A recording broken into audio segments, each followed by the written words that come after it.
Next हम करेंगे image formation इन lenses using रे डायग्राम्स। जैसे हमने मिरर के केस में रे डायग्राम्स किए थे, सेम वैसे ही हमें लेंसेज के केस में करने हैं। लेंसेज के केस में भी कंडीशन सेम रहेंगी, सेम जो आपकी रे हैं जैसे उसमें ट्रैवल कर रही थी सेम इसमें भी ऐसे ही ट्रैवल करेंगी।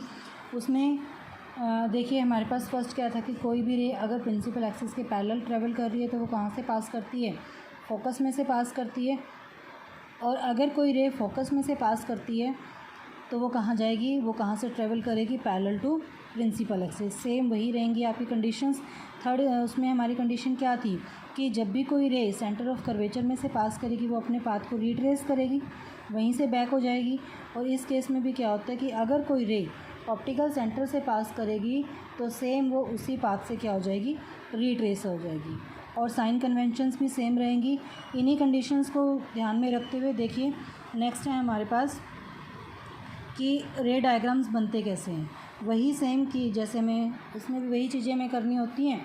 जैसे हमें पोजीशन ऑब्जेक्ट की देखनी है कि ऑब्जेक्ट हमारा कहाँ पर रखा हुआ है, ठीक है। फिर हमें पोजीशन इमेज की देखनी है कि आफ्टर रिफ्रैक्शन वो इमेज हमारी कहाँ बन रही है, किस टाइप की बन रही है, उसकी नेचर कैसी है और उसका साइज़ कैसा है।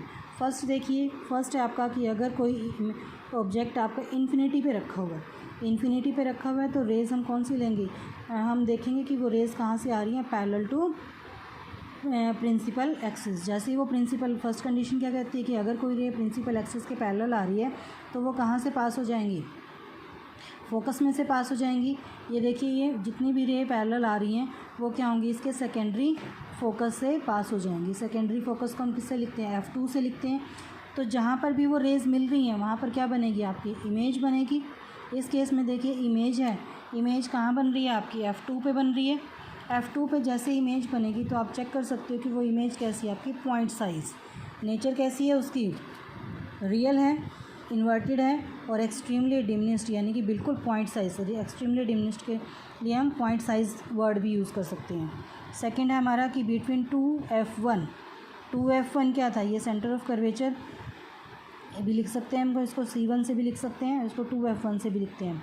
तो बियॉन्ड 2F1 या कि 2F1 से थोड़ा सा पीछे अगर आपका ऑब्जेक्ट रखा हुआ है, फिर क्या होगा, सेम कि अगर कोई रे पैरेलल आ रही है तो वो कहाँ से पास कर जाएगी, फोकस में से पास करेगी। और अगर कोई रे इसकी ऑप्टिकल सेंटर में से पास कर रही है तो वो क्या हो जाएगी, बाउंस बैक निकल जाएगी, सीधी निकल जाएगी। तो जैसे ही वो सीधी निकलेगी तो ये दोनों रेज़ कहाँ पर मिल रही हैं आपकी, इस पॉइंट पर मिल रही है। तो यहाँ क्या बनेगी, इसकी इमेज। इमेज को चेक करने के लिए आपने क्या करना होता है, इस पॉइंट को आपने कहाँ से मिलाना है, प्रिंसिपल एक्सिस से। प्रिंसिपल एक्सिस से आप मिला के देखोगे तो आपका ये पॉइंट कहाँ आ रहा है, F2 और 2F2 के बीच में। तो इमेज कहाँ बन रही है, बिटवीन F2 एंड 2F2। किस टाइप की बन रही है आपकी, रियल, इन्वर्टेड एंड डिमिनिश्ड। ये देखिए ऑब्जेक्ट का साइज़ बड़ा था, इमेज का साइज़ छोटा है, तो आपकी इमेज कैसी बन रही है, छोटी बन रही है। नेक्स्ट है आपका एट 2F1। अगर 2F1 पर रखा हुआ है आपका ऑब्जेक्ट तो ये इमेज कहाँ बनेगी, देखिए एक रे पैरेलल जा रही है, कहाँ से पास कर जाएगी, फोकस में से पास करेगी। सेकेंड रे आपकी कहाँ से, ऑप्टिकल सेंटर में से निकल रही है। ये रे यहाँ पर मिल रही है आपकी, अगर इसको ज्वाइन करके आप देखोगे तो किस पे मिल रहा है, 2F2 पे, ठीक है, 2F2 पे ये मिल रहा है। तो इमेज कहाँ बनेगी इसकी, 2F2 पे। और साइज़ कैसा रहेगा इमेज का, सेम साइज़। देखिए जितना यहाँ पर साइज़ था उतना ही यहाँ पर साइज़ है। ऑब्जेक्ट का साइज़ और इमेज का साइज़ क्या रहेगा, सेम। तो कैसी बनेगी हमारी, real, inverted and of same size as that of object. जितना ऑब्जेक्ट था उतनी ही आपको इमेज मिलेगी। फोर्थ कंडीशन में अगर आपका ऑब्जेक्ट कहाँ रखा हो, F1 और 2F1 के बीच में, F1 और 2F1 के बीच में अगर ऑब्जेक्ट रखा हुआ है तो उसकी इमेज आपकी कहाँ बन रही है, बियॉन्ड 2F2। 2F2 के बाद बन रही है, बियॉन्ड उससे पीछे बन रही है। और किस टाइप की बन रही है, ये देखिए उल्टी इमेज बन रही है, इन्वर्टेड है और पहले से कैसी है, बड़ी इमेज है और रियल है। तो क्या लिखेंगे हम, रियल, इन्वर्टेड एंड मैग्नीफाइड। और बनी कहाँ पर है, बियॉन्ड 2F2। नेक्स्ट देखिए अगर आपका ऑब्जेक्ट कहाँ रखा हो, F1 पर। अगर F1 पर ऑब्जेक्ट रखा हुआ है तो उसकी इमेज कहाँ बनेगी आपकी, ये इमेज के लिए आप ऐसे, ये आपकी जो रे पैरेलल जा रही है फोकस में से पास करेगी, जो ऑप्टिकल सेंटर में से जा रही है तो ऐसे। तो हम देखते हैं कि ये नहीं मिल रही हैं अभी, ये कहीं दूर जाके इन्फिनिटी पे मिलेंगी, तो हमें नहीं पता ये कहाँ पर मिल रही है। तो आप ऑब्जेक्ट की पोजीशन, इमेज की पोजीशन क्या लिखोगे, एट इन्फिनिटी। और नेचर कैसी रहेगी इसकी, real, inverted and highly magnified, क्योंकि ये रेज़ बहुत दूर जाकर मिलेगी। जैसे आप उसको प्रिंसिपल एक्सिस से मिलाओगे तो इमेज कैसी बनेगी आपकी, हाईली मैग्नीफाइड। अगर आपका जो ऑब्जेक्ट है वो कहाँ रखा हो, बिटवीन लेंस एंड F1, ये आपका लेंस है और ये आपका F1 है, अगर इन दोनों के बीच में रखा हुआ है ऑब्जेक्ट तो क्या होगा, देखिए ये जो रे पैरेलल जा रही है वो कहाँ से निकलेगी, F2 से निकलेगी और दूसरी आपकी centre of curvature optical centre में से निकलेगी। तो यहाँ आप देख सकते हो कि ये कहीं नहीं मिल रही है, आगे जाकर ये रेज़ कहीं भी नहीं मिलेंगी। तो हम क्या करेंगे, इनको पीछे की तरफ मिला के देखते हैं। पीछे की तरफ जैसे आप इसको मिला के देखोगे तो आपको यहाँ दिखाई देगी कि एक पॉइंट पर ये पीछे मिल रही है। वो पॉइंट आपका कहाँ है, F1 और 2F1 के बीच में, यहीं क्या बनेगा आपका, इमेज बनेगी। तो इमेज की पोजीशन क्या रहेगी, on the same side of the lens as the object. अब ये क्या है, पीछे मिलाने से इसकी बन रही हैं, तो इस टाइप की इमेज कैसी बनती है, वर्चुअल, इरेक्ट, सीधी बनेगी और मैग्नीफाइड। ये देखिए साइज़ इसका बड़ा है इमेज का, तो ये कैसी है, मैग्नीफाइड इमेज है, सीधी है तो इरेक्ट है, और कैसी बन रही है, पीछे मिलाने से ऐसे मिल रही है इमेज, तो ये क्या आपकी वर्चुअल इमेज। ठीक है, तो ये थे आपके रे diagrams of convex lens.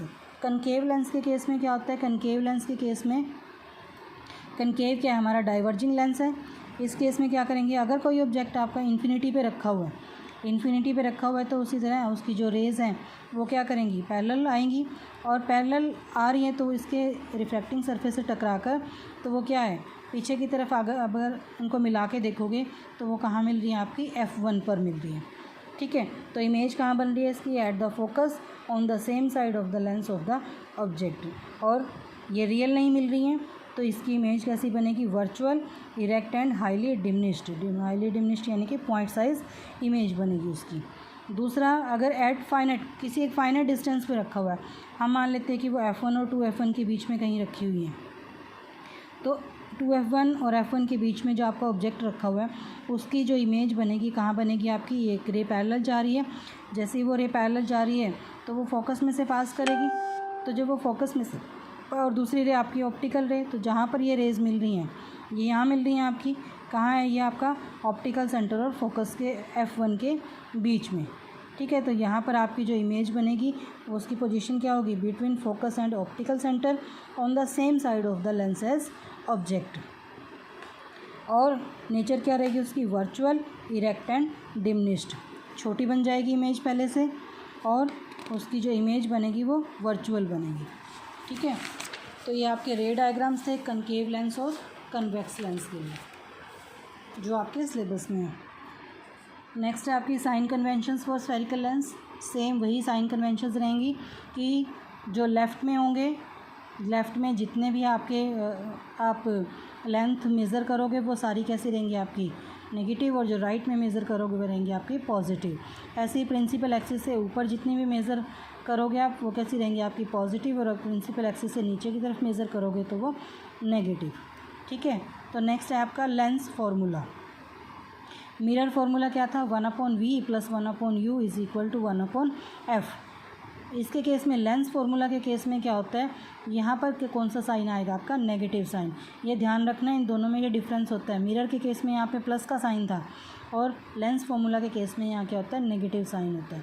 Lens का फार्मूला क्या होता है, 1/v - 1/u = 1/f। ये होता है आपका लेंस फार्मूला।